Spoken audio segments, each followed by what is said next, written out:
agradecer a palavra aos componentes da mesa, como também aos acadêmicos, que quiserem fazer algum questionamento ao professor.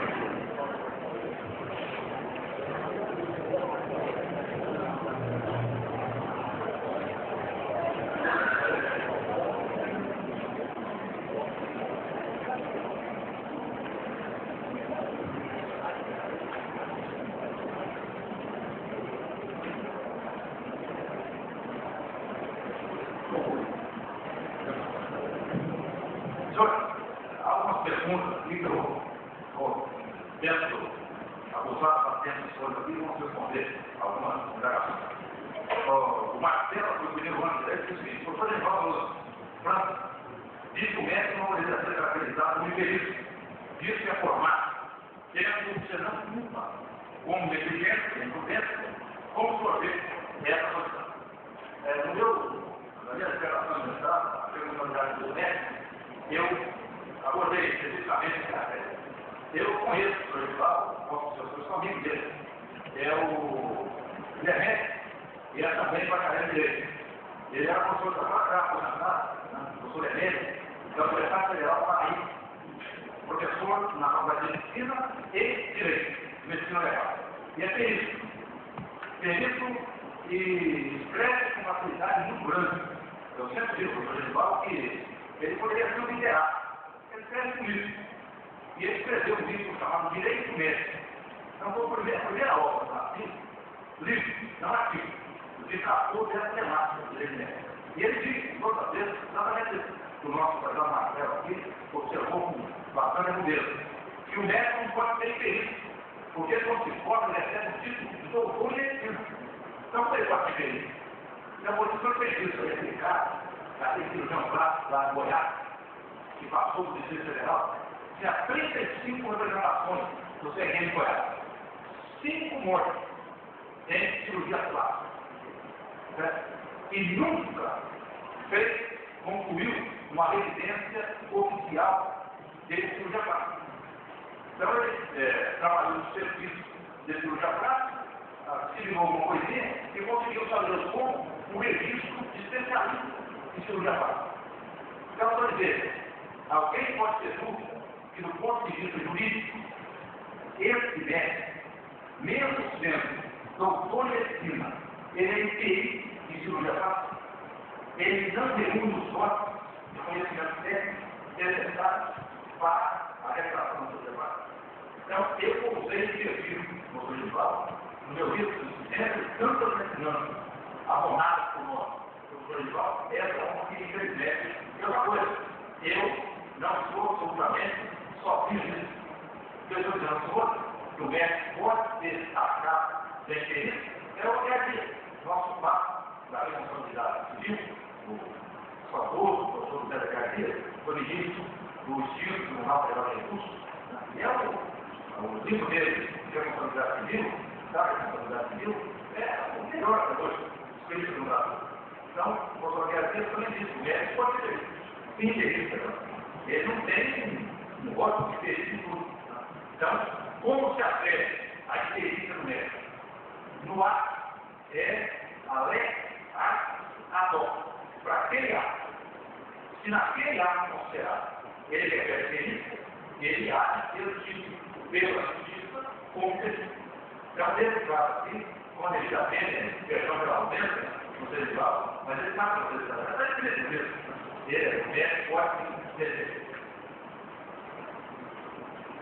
Aqui a necessidade de se ativar o prontuário do paciente que sofreu uma cirurgia, quanto tempo fica ativar? Hoje, nós temos 20 anos. Você não pode dizer o que é hoje, mas quem vai demorar 20 anos para propor uma ação de fato médico?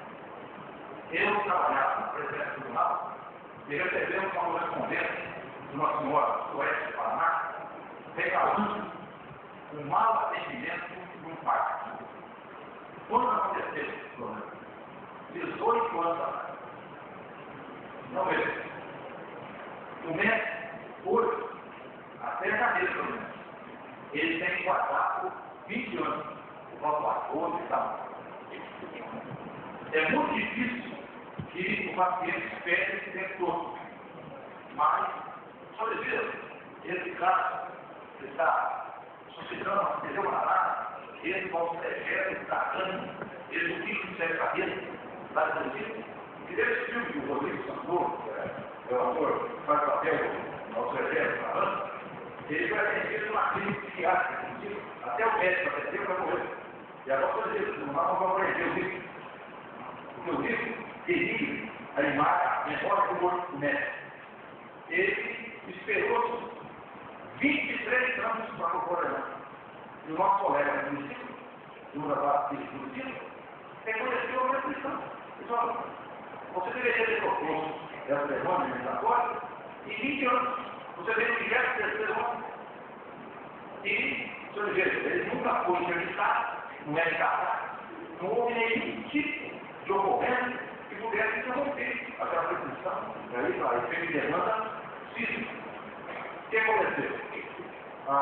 Ele decretou a restrição, extinguiu o processo, houve apelação, o tribunal não teve a decisão, o senhor tem registrado, foi na frente do tribunal, primeiro na frente do auxílio, foi no tribunal, mais pessoas fazendo algumas demonstrações lá, até higiene, é importante, dizendo que é a justiça do dever dele, tá?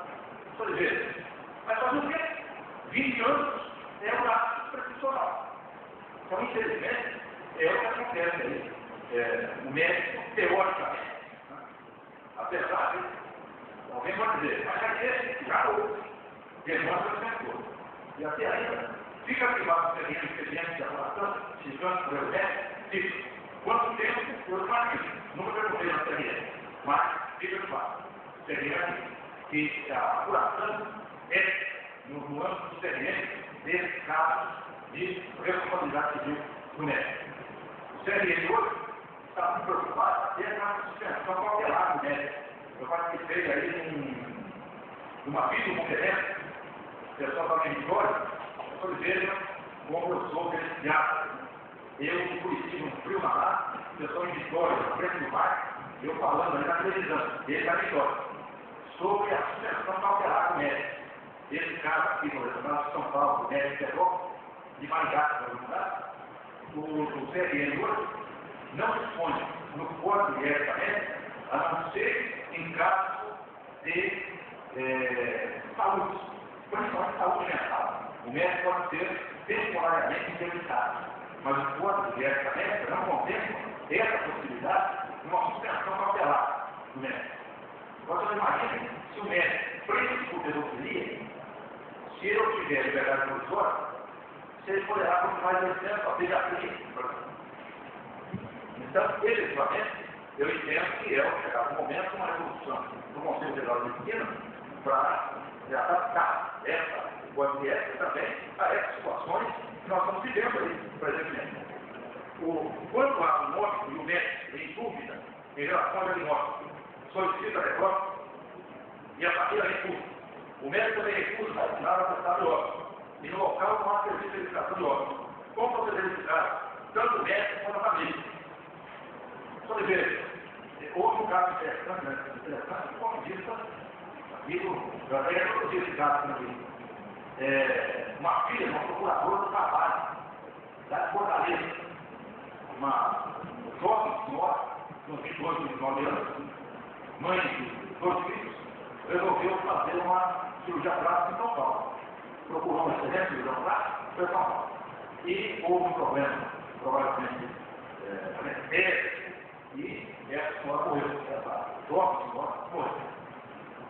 O cirurgião plástico recusou a assinar a ordem, dizendo, eu quero que investigue a ordem. A família quis enterrar. O que aconteceu? Um residente de cardiologia, médico cearense, a mesma família que fazia residência de cardiologia em São Paulo, subscreveu o voto para enterrar. Então, por exemplo, uma demanda administratória no caso, praticamente é suportável. Não há possibilidade nenhuma. Se houver assim, o médico legal terá que, o médico legítimo, ele deverá subscrever o voto. parecer que ali, porque é evidente que não vai ficar segundo. Então, nesse caso, você pode abordar. Mas pior que pode, pedir ao juiz, ao juiz de plantão, ao juiz criminal, que determine ao médico legítimo que examine o corpo e subscreva. Ainda que isso não se faça, porque a necrópsia era obrigatória e se tratando de morte violenta ou onde haja qualquer suspeito de crime. Se não houver nada disso, um dia dele, lá em Curitiba, na Grande Curitiba, morreu um alemão, trabalha na multinacional, na Polícia Trabalhar. Morreu alemão dos 2 metros de altura, é morto. E vieram os parentes dele da Alemanha para cremar. E tem um crematório em Campina Grande do Sul, ali perto do Sul. E não houve quem, ele morreu no morte natural, ele morreu na corte. E foi um problema. Até que o médico legista subscrevesse a escola, tal, não sei se os alemães que vieram para funeral, para a cerimônia pública de cremação, voltaram para a Alemanha e por um só lá, até conseguiu resolver o problema. Mas de alguma maneira, deve correr ao judiciário para tentar que tivesse uma inspeção, pelo menos, do corpo, e se atestar, não havia nenhum certinho de morte violenta. Agora, para nosso caso, da comprovação de ter havido qualquer espécie de culpa médica, é que eu disse, aí com sepultamento, complica muito, praticamente inviabiliza qualquer ação, outra espécie de pena, enfim, controle médico, indica, por exemplo, medicação equivocada. Ele até dizendo que o ministro parece, lá nos Estados Unidos, uma senhora, ela tomava um anticoncepcional chamado Norini. E veja, fazia muito tempo que ela comprava o anticoncepcional sempre na mesma farmácia. Um dia, o médico, aquela letra, muitos médicos têm uma letra um tanto ruim, escreveu lá para o Matheus que entendeu Norvil, que é um tranquilizante. E a senhora, assim relaxada, teve 8 filhos. Ela tem 8 filhos. Então, aí, um caso como esse, é uma questão do próprio Cristo. Estava lá, na receita, e a letra ruim do médico, o médico tem que pagar 125 mil dólares, e o farmacêutico 125 mil. 450 mil de indenização pelo nascimento indesejado, colocado no filho. Agora, quando não tiver uma outra prova de supra, essa necessidade do sangue mesmo no caráter, aí não tem como. Doutor Miguel, eu sou médico anestesiologista, gostaria de saber, anestesiologista, gostaria de tirar uma pequena dúvida.